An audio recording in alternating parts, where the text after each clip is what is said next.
Informasikan kepada teman-teman semuanya bahwa tadi pemeriksaan terhadap saksi Eda Jul Fernandes itu dimulai sekitar pukul 3:30 atau 15.30 sampai dengan pukul 7 malam atau 19.00 atau sekitar 3,5 jam pemeriksaan. Pemeriksaan ini sudah lebih cepat dibanding pemeriksaan pertama kemarin. Artinya memang tadi seperti yang dijelaskan oleh Pak Rasman, tidak ada lagi dinamika bagaimana sih sebenarnya ketentuan penyidikan itu. Bolehkah diperiksa melalui Zoom atau tidak? Tadi sempat bercanda juga, seperti yang disampaikan Pak Rasman, tapi tadi lebih ke arah pemahaman terhadap hukum. Artinya, kami tadi sama-sama memahami terhadap KUHP atau hukum acara yang mengatur baik di tingkat penyelidikan dan juga di tingkat penyidikan. Artinya sangat jelas diatur dalam KUHP bahwa pemeriksaan di luar kantor polisi itu diperbolehkan. Bahkan tadi kami sama-sama menyepakati bahwa tidak satupun aturan yang melarang ya bahwa pemeriksaan itu dilakukan melalui Zoom ataupun internet. Karena kan gitu. Karena memang aturan ini kalau dia sifatnya melarang itu harus dituangkan dalam aturan. Sesuatu yang tidak dilarang atau tidak diatur itu dalam hukum diperbolehkan. Itulah dia konsep hukumnya, azas legalitas. Jadi kita berbuat sesuatu yang menimbulkan kerugian tapi tidak diatur dalam tindak pidana, seseorang itu tidak akan dipenjara. Makanya hukum itu bersifat fleksibel. Artinya ketika diketahui perbuatan itu merupakan perbuatan yang mengandung perbuatan melawan hukum, maka DPR selaku yang memiliki fungsi legislasi akan membuat peraturan tersebut. Nah, kemudian terkait dengan pemeriksaan tadi ada sekitar 27 pertanyaan. Pertanyaannya ada 3 poin kalau dalam catatan saya, tapi ini dari 27 itu saya coba rangkumkan. Pertama, konstruksi hukumnya. Kenapa sih penting dihadirkan Eda ini pada pemeriksaan dalam perkara ini? Itu karena Eda mengetahui bahwa saudara saksi anak LM itu pada saat bulan Juli sampai dengan September berada atau tinggal di rumahnya.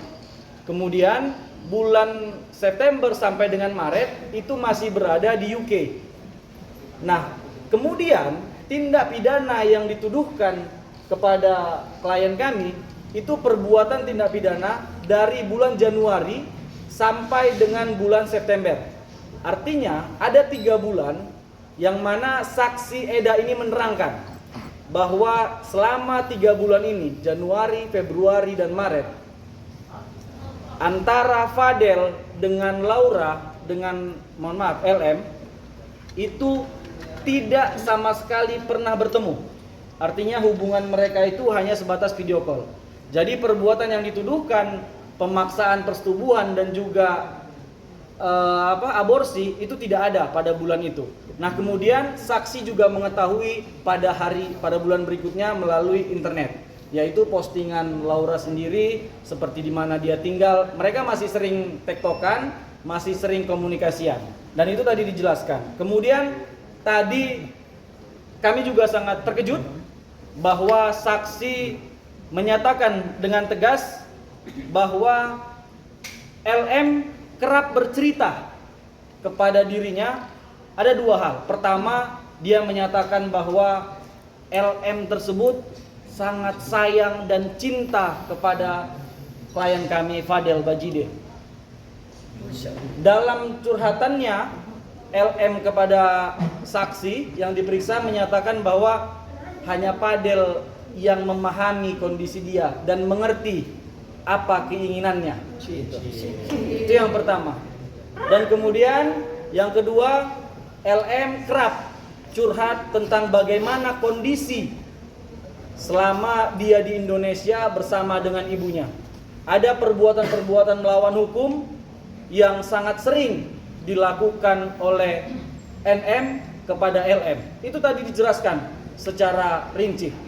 Nah, kemudian terhadap pokok perkara Ini harus disampaikan Indro karena ini bahagian dari pembelaan hukum di antara kita.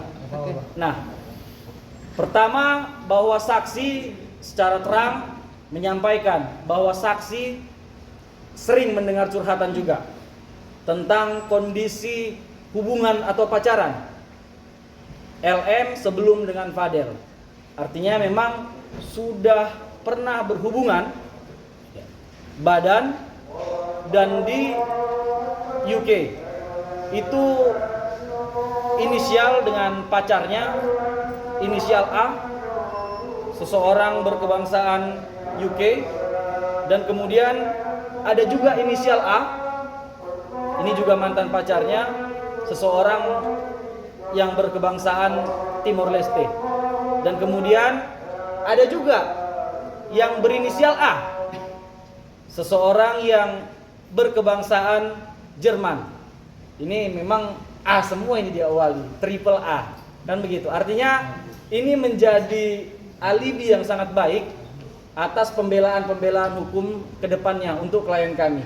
Kami yakin dengan hadirnya atau diberikannya keterangan saksi Adechart yang telah disampaikan oleh Mami Eda dan juga saudara saksi yang hari ini diperiksa, Eda Jul Fernandes, ini akan membuat terang perkara ini. Kami yakin dan percaya tidak ada perbuatan tindak pidana yang telah dilakukan oleh klien kami, Fadel Al-Fajar Bajide. Saya pikir itu Pak. Baik. Poinnya. Jadi stressing pointnya adalah